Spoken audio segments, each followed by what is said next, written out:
Right, gents. Well, today I thought I'd be looking at methods to simulate smoke or steam on the layout, and just briefly touching on doing it in locos, doing it in factories and buildings on the line side, having a quick look at what's available commercially and what we can do ourselves, and what material, whether it's oil-based or water-based. Like Hornby used to bring out a loco that back in the day that already had smoke built into it. The problem with smaller gauges is, as you probably know, the smaller the gauge, the smaller the tank to hold the liquid, in which case the running time is quite short. We'll cover that a bit later.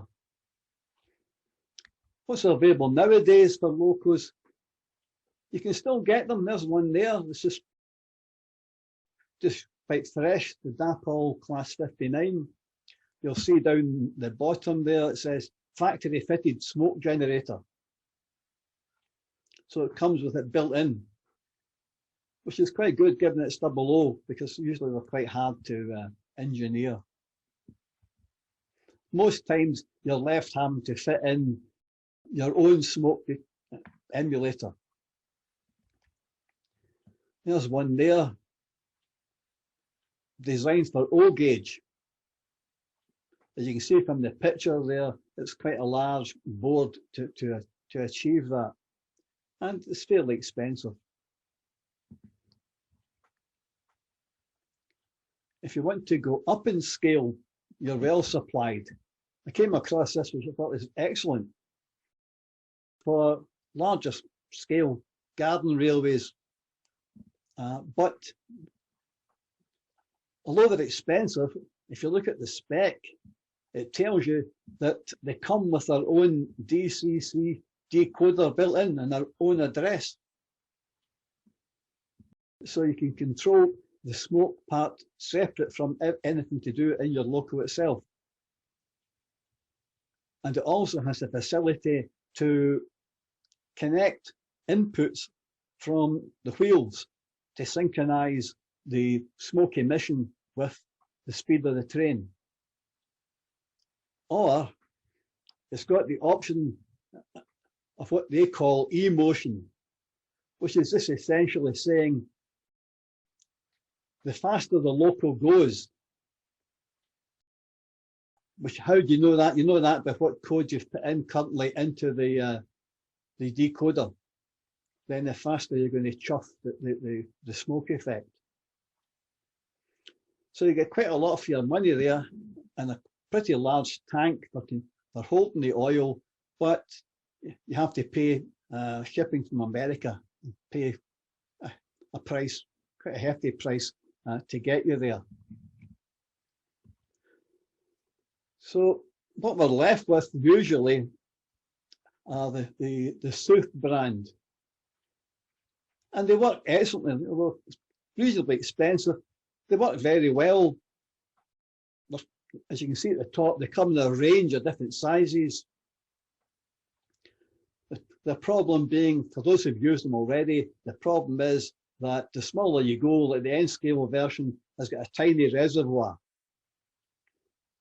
And there's no built-in facility here for overheating or overloading or whatever. When the oil's gone and you're not careful, you just burn out the heating coil. It's essentially just a little metal container with a heating coil inside. Add in the oil, turn on the power, heats up the oil, and it emits smoke. Nothing fancier than that. So there's no control electronics come with the soup itself. It's up to you to make sure that you don't try to run it too long and empty it. So you don't get a very long run for your money, especially in the smaller sizes you see there. And you have to always be careful to make sure you don't run out. And also, you can't add in fresh oil while it's still red hot. You have to wait till it cool down, otherwise you get a face full effectively. But they are what they are, and they're useful, and many people have added them in. If you've got a DCC decoder, then it's simply, you take a little relay. They suggest one of that type, which is a little reed relay. It's just 4 connections, 2 for the coil and 2 for the switching the power. With a diode across it for back EMF. And you can use that, send out one of your function keys, and that'll bring on, switch the power to the SOUP itself. So adding it in needn't be a big issue if all you want to do is have it switch it on and off. So when it's on, it's constantly emitting smoke as long as it's got a reservoir, and you switch it back off again. And that's the only control you've got over it. Having said that, it's still very useful. You can buy decoders that have greater facilities. There, for example, is the Loxound. And the Loxound, as you can see on the right-hand side, it's got a facility to add in sensors. So you set or you glue tiny neodymium magnets to the wheels, and as they rotate, a Hall sensor keeps picking up pulses from them. And then the Loxound decoder itself has got a CV that allows you to use that to send out pulses to the smoke unit. So one CV57 tells you to use that sensor, and CB58 says, well, if you put on too many magnets or too few magnets, the pulses will be wrong, the better sequence. And if you can decide how many pulses do I have to get in from the wheel before I decide that that's time for another puff of smoke. So you can use the CV to actually precisely measure the emissions.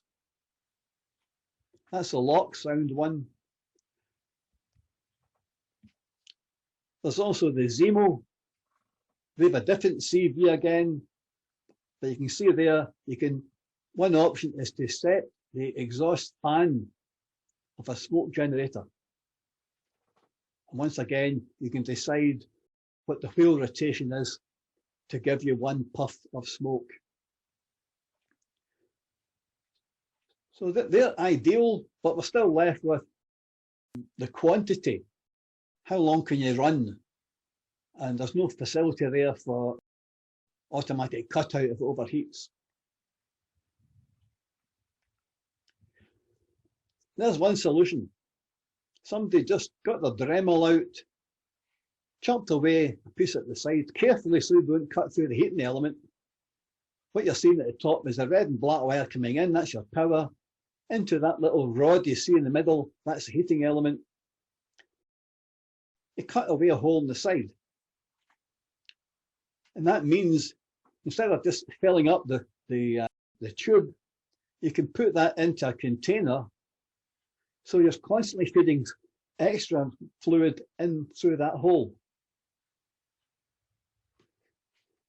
What you then did was mounted that rod into a homemade tank. You can just see the top coming out there. At the bottom you can see he's got the power coming in, and he's put on some epoxy or whatever to seal up the tank. And if you've got space to fit that in your loco, you're laughing because you've now made the reservoir, who knows, 10 times, 12, 15, 20 times bigger than it would be normally. So you get a much longer running from any one session.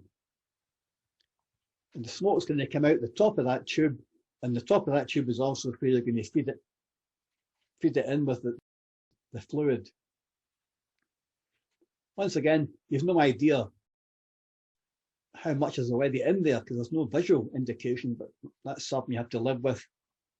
Having said that, you've now managed to get yourself, if you've got the space in your loco, to have a much longer running time.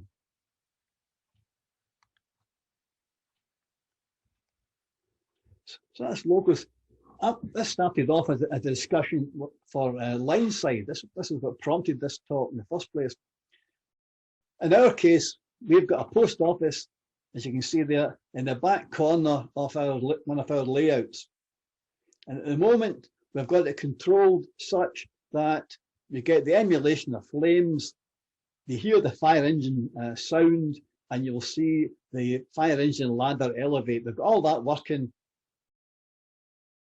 but they say there's no smoke without fire. In our case, there's no fire without smoke. We don't have a smoke effect to go with it. It'd be ideal if we had smoke come out the top of that roof of that building. So what's available then for line side? In this case, for a building in fire, there could be a factory chimney or a row of industrial units or whatever. Well, in that case, we're much better served than locos. Fala do their own already for scenery. A fair price for it, fairly large that is. The problem with it is the size of the tank there. Because if you look, it's sitting next to a bottle that only contains 50 ml of liquid. So you can guess the size of that bottle, which in turn means you can guess the size of that tank. It's not the greatest. However, it's simple. You load it up with the fuel, you put the power on, and you get the smoke coming out that hole at the top. A bit of a nuisance, designed to run in 16 volts AC, which is handy if you've got a local controller that's got an AC auxiliary connection at the back. Otherwise, you'll be running at 12 volts DC and with not as good a result. So what else can we do? Well, luckily, people make smoke units not from model railways. You'll see there that unit has got a boat symbol on it. It's designed for putting on large-scale model boats. It runs at 6 volts from a 6-volt pack, although you can get 12-volt versions. A much larger reservoir. As you can see, they reckon you can get over 3 hours in just one fill. Again, there's not much to it. You fill the reservoir, put on the power, and away it goes. And you can control that with a relay from a radio controller or whatever. But in our case, we can mount that inside or probably behind the layout and feeding through the layout. I'm not in favour really of having these units inside a building, because you have to transport layouts and turn them on a side to get indoors and so on. You get spillage. But mounting something like that at the back of a layout on a little clamp and having a tube coming up through a building would make it eminently usable. Along the same lines, if you start looking, you'll find that model tanks provide a good range of smoke units. They make them for two purposes. One is to have smoke come out the barrel of the gun when you shoot the gun, and the other is coming out the exhaust, or if they get a hit.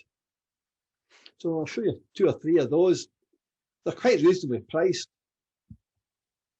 Downside to that one is, look at the size of the tank compared to the whole unit. The tank is small and it takes a lot of volume up. Not a problem probably for line side use. Problem with that particular one, I've watched the video of it, and that motor is one of those little screechy motors, which is probably not a problem in a tank, which is very noisy anyway. You probably wouldn't hear it in a large model tank, but on the layout, you don't want to have a real screechy DC motor there. They do other ones. something that's handy for us. They've got a pump separate in the tube. But again, quite a small tank, you'll notice. And quite a price. And then lastly, they've got that one, which has got a completely separate motor, a fan, and a reasonably sized reservoir comparatively. So we don't have to look for smoke units in model railway catalogues. We can find them in boating catalog, model boats catalogues, and you find them in model tanks and so on. There's another one, which is probably the best I would think of those.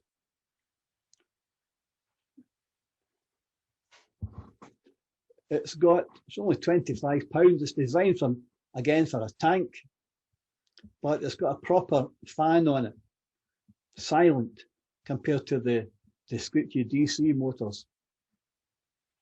So that would be an excellent one I would suggest for model railway use. Now that's the commercial ones. I came across this, and that's the SUF 491. There's also a SUF 490, very similar. And what they've done is they've built a tank to hold the smoke fluid, which allows them to have a much bigger reservoir in the first place, rather than just filling the tube.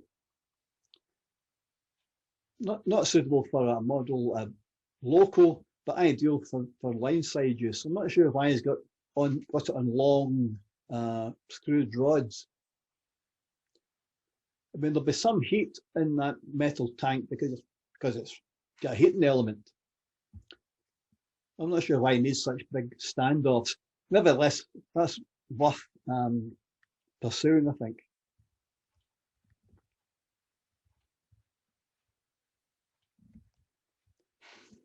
Included that one because I came across this website which does a lot of information about what's the best fluid to use and what's the dirtiest, what's the cleanest, and so on. Got a lot of good information. And if anybody wants that, they can get a copy of that URL. Now, that's the oil-based ones in the strict sense, but vaping machines are also oil-based. If you think about it, all it is a battery for power, something that will heat up the fluid in a tank, and then you suck the smoke out of the top. So it creates smoke for you to inhale. You have to do the actual sucking, but it's still a smoke machine. And I've did some work, I said to you last time on it, and if anybody wants to pursue it, I think it's a worthwhile one. On the left-hand side, you'll see that's the element that you get. That's its actual size. Let me see. Oh, wrong way. That's its actual size, taken out of a vaping device. Down the sides, you'll see there's it's really a wick you'll see down the sides. So it sucks the fluid in. I took one apart. You'll see on the right-hand side, there's the wad of the wick. And then the top, you'll see there's the wires for the heating element. So in that respect, it's very similar to a SUF, except it's a much bigger tank. And that's allows us the possibility to use that instead of the SUF. That's what it looks like. You'll see at the bottom, there's two wires there. That's the connections to the power to heat the element inside. It works on 3.7 volts. In other words, it's the same as you get with those 18650 batteries, the ones that we're all familiar with, I think, nowadays. So one of these will power it, or if it's on the layout itself, we simply have to do something to give us 3.7, a regulator, a voltage regulator. So it's inside a container. The sort of orangey part is the fluid.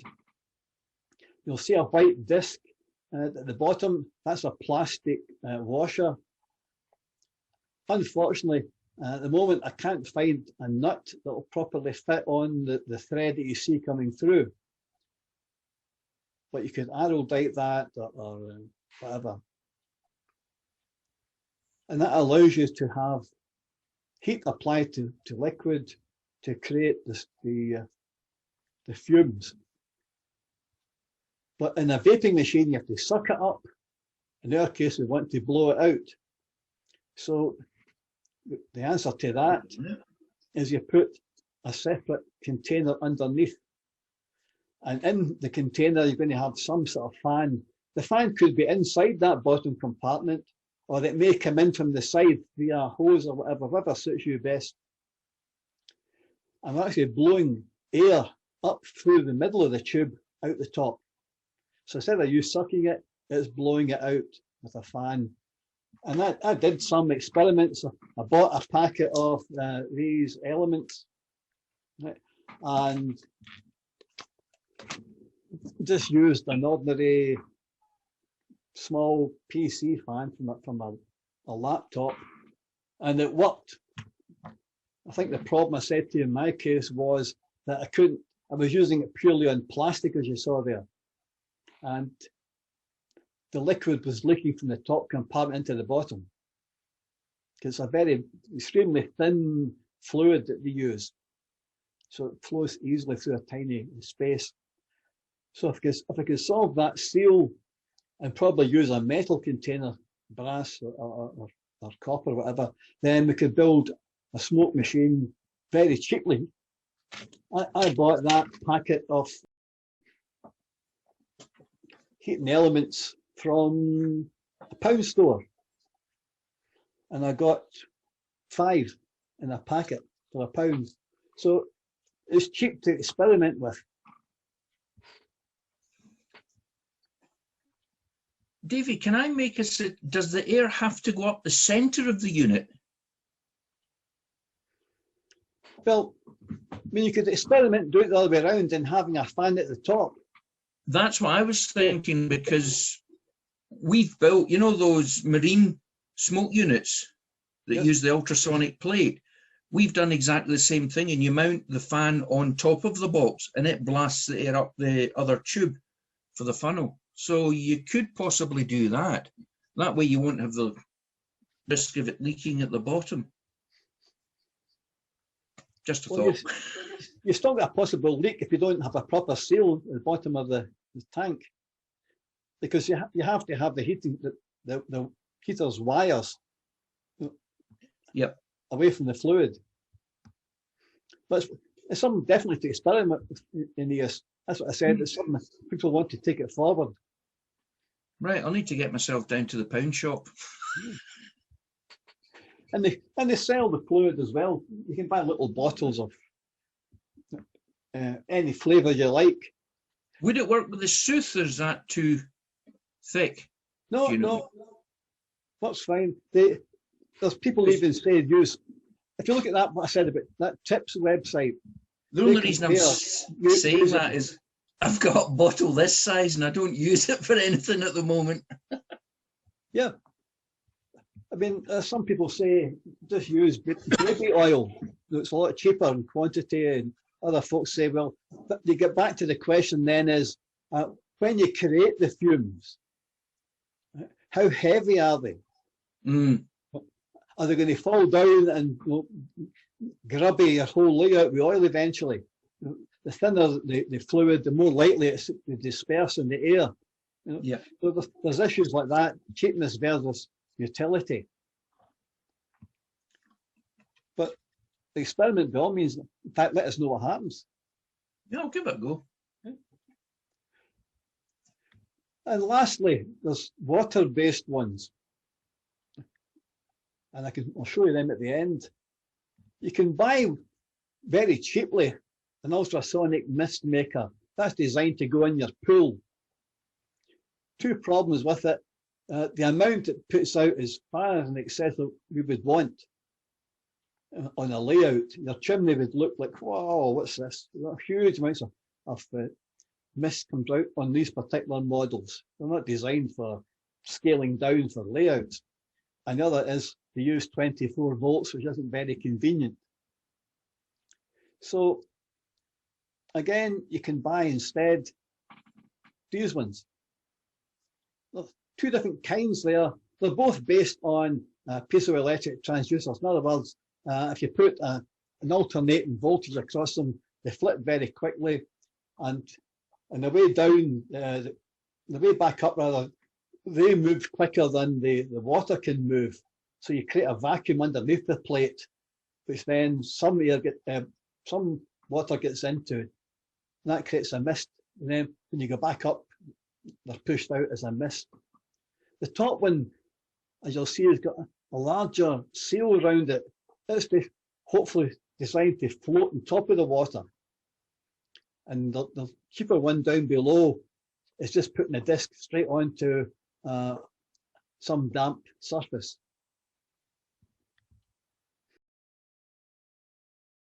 Now, they come in two flavors, either 113 kilohertz or 2.4 megahertz. That's the frequency at which the plates are vibrating. The one I've got here to show you cost me £2.05, and that includes the electronics part of it. So it includes the disc itself, the vibrating disc, and it includes the electronics. It's designed to run off a 5-volt supply, although you can vary it between, as I'll show you, about 3 volts and 12 volts for different amounts of emissions. And some of them, in fact, most of them go down to droplets that are only 1 micron in size, so that when they come out, they disperse quite readily.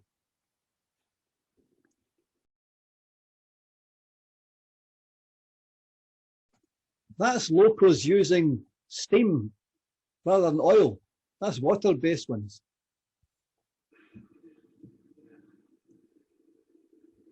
So people have done it already. They put mist makers inside their locos.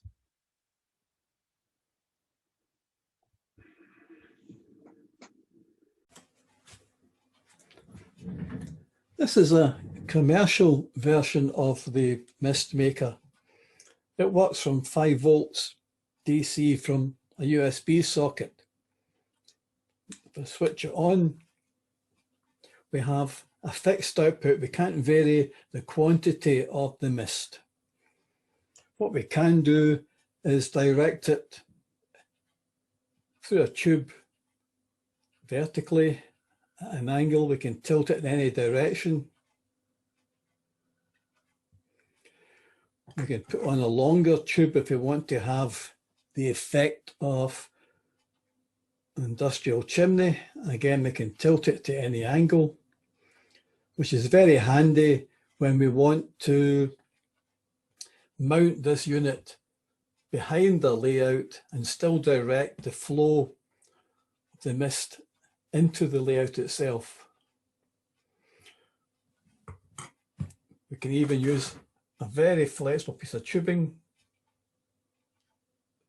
to get effects where we want them.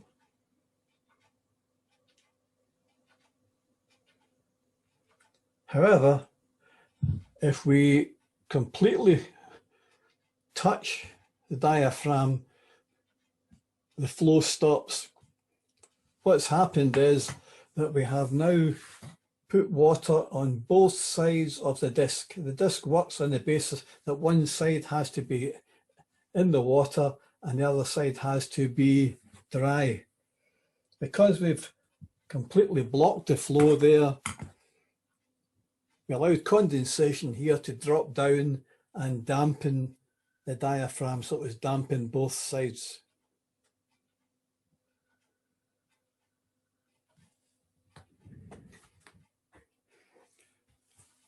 A gap of 2 to 3 millimeters is probably all we need to guarantee continuous flow.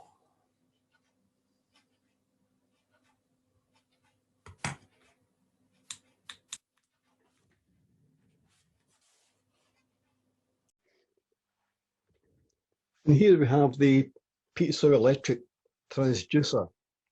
It's sitting inside a food container with water and a cleaning pad to ensure a constant supply getting fed up to it. There's the electronics for it. It takes 5 volts in as standard, but will work between 3 and 12 volts. And it's got an automatic cutout. So let's try it at 3 volts. You'll see it's taken about 400 milliamps and gives us a small amount of emissions, a small flow, which is probably accurate in the scale. We have to remember that the amount of smoke should be scaled, the same as we scale sound and we scale light, we should be scaling the smoke effect. But if I increase the voltage now to say a standard 5 volts, there's a significant increase in the flow. Once again, we're able to have a gap at the bottom and we're able to angle the output wherever we wish. For larger scales, there's it working at approximately 9 volts. And if you must, there's it working at 12 volts, substantially greater amount of emission.